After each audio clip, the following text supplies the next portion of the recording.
everybody. So I'm back today with a new segment that nobody asked for called Say What Now?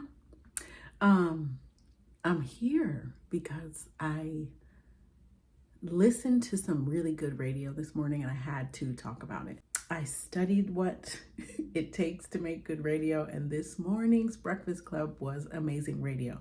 As hard as it was to listen to, it was amazing radio. Okay, so DJ Envy, Jess Hilarious, Charlemagne the God, and now Lauren LaRosa make up the Breakfast Club. Backstory is that Jess was away on maternity leave. While she was away, she asked that, I guess we'll call her the runner-up for that third spot on Breakfast Club, Lauren LaRosa, come and fill in for her while she was away. While she was away, it was a different voice. They are the extreme opposites in terms of delivery on the radio. And I feel like what began happening was a lot of people began inserting their voices on the internet, like I am right now, and talking about their appreciation for Lauren's delivery. And what it is that maybe that's what they were looking for, but that's not what Jess does. And Jess said that very clearly this morning, that they are two different people and they do two different things. And so fast forward to Jess coming back from maternity leave and feeling like, okay, well, I'm back, so why is Lauren still here? But what it sounds like happened is they hired Lauren. The Breakfast Club hired Lauren on as a producer for the show, journalistic producer for the show. She is not the person who gives, news updates. That's Morgan. So maybe she's there specifically for entertainment news. I'm still trying to flesh it all out, and I guess they are too. But Lauren was hired on to the show.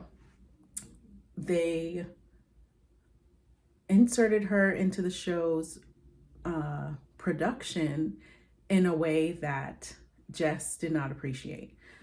Jess mentioned that the day she came back, nobody asked about the baby, and they just acted like it was this normal thing that suddenly Lauren is in the room too. And Jess felt a way about this. And so I want to say this morning, so last night Jess had a live and went off about the show and said she felt like her team, who I guess is DJ Envy and Charlemagne the God, did not have her back. This morning they addressed it, and it was cringeworthy, but it was also really good radio. So think about, the goal of radio is to get listeners. This morning's, blow up meeting, I'm sure brought listeners to the audience. It was essentially a production meeting on air. So all the things, every I'm sure daily they have a production meeting and they talk about what's going to happen tomorrow, or they debrief about the show that just happened after the show is finished airing for the day. But all of these things, so Jess brought up that, people online there's been chatter about her vibe being different since she got back. And I think that any person who felt as if their position was being challenged or threatened would feel a way too. So we can't fault anyone for their feelings. But I think the chatter was that related to the idea that maybe the vibe felt different. And since the vibe felt different, there's people online saying replace Jess with Lauren. And there's other people saying, tell Lauren to go somewhere. We don't want her there anymore. It's like this battle and pitting these two Black women against each other. And it became too much. And so they decided to address it live because they are the news, right? They talk about hot topics. They are hot topics. So they talked about it. the way their feelings seemed completely genuine. The way they went back and forth, it was really hard to listen to because it was a private conversation that was live on air. I don't know if there was a time delay, but it felt like it was in real time. And it makes good radio because you didn't want to turn it off, even though you didn't want to hear it. You don't want to hear women fighting. You don't want to hear a team of Black professionals fighting live on the air. But you also are like, it's a discussion that needed to happen. And it's like, I guess, like reality TV or reality radio where we got to listen. Now, was it fake? I don't know. I don't. Could it have been, could they have decided to do it and, put extra feelings in there for shock value? I don't know. But it doesn't matter because it was 100% believable. And I really hope that the goal was to find a way to work through the issue and not just play in our face. And I really don't think they were playing in our face. I promise you that. I feel like it was, like I said, it was like a train wreck. It was like watching the train wreck, but listening to the train wreck. You know what I mean? It was great radio and I am so excited about it. And that's why I had to come and talk to you all about it, because this is a thing that gets me excited. I love good radio. I am in the DC market, and every morning I go on my app and I go to Power 105.1 because they are not syndicated in my area, and I listen to that radio show every single morning in the car. I'm in the car for 40 minutes. As soon as I get in the car, I turn it on because I like what they do. It's like all of us like what they do. They like to watch the show. I don't even usually go back and watch the show. I prefer to just listen because I'm a radio person. I remember when Charlemagne was Wendy's intern. I remember that. I remember listening to Wendy and he was the intern because I used to live up north in Connecticut. I love that they are so big in Black culture and just culture, hip hop culture, our culture, American culture. They are a voice that is this huge platform, and we all get to listen to it every day. Now we can watch it live, or of course, if you like to, you can watch it online. But like I said, it's a great show. And I think at the end of the day, there is a space for all four of them in that room. There's a way to make it work. I think that what Jess was saying was that she wishes it had happened differently.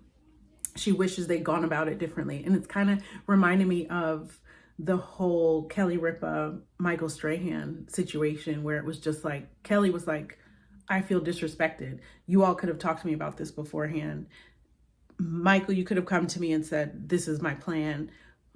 Just don't blindside me. And I think it seems like Jess felt blindsided, which is valid. Whatever she feels is valid, but nobody should be made to feel that way at a job that she worked hard to get. And, if people were complaining because she's gone doing shows, she said it. She said, I have more fun on the road than in that room right now. We can't fault her for that. If they put in her contract that she can go do her shows when she needs to do her shows, then she should go and do her shows if she doesn't feel like that room is a safe space for her anymore. I hope she doesn't leave. I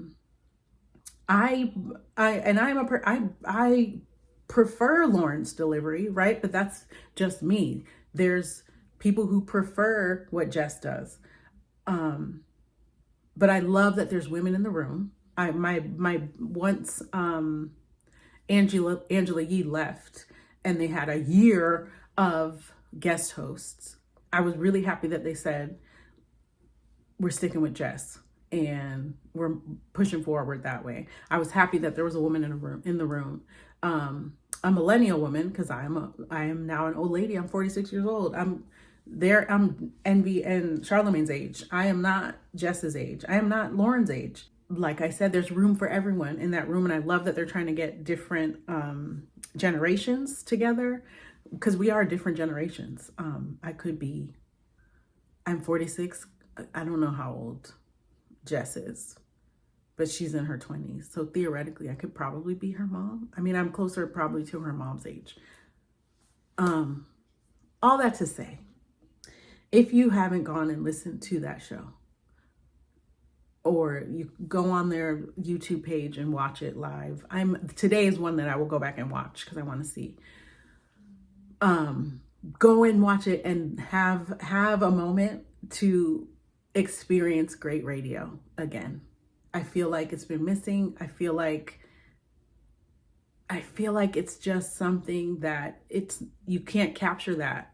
You can't capture the greatness that was them just being honest and doing it in a way that they felt like the audience needed to be a part of it as well.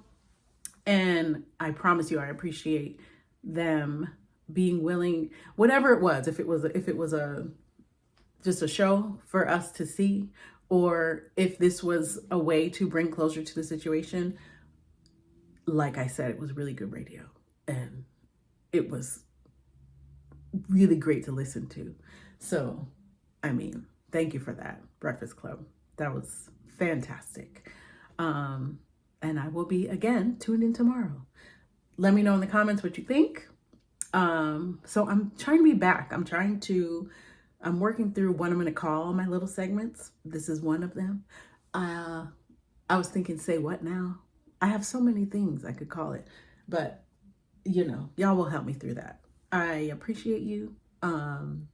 Thank you for listening if you got this far, and we will talk again next time I feel compelled to share. All right. Bye.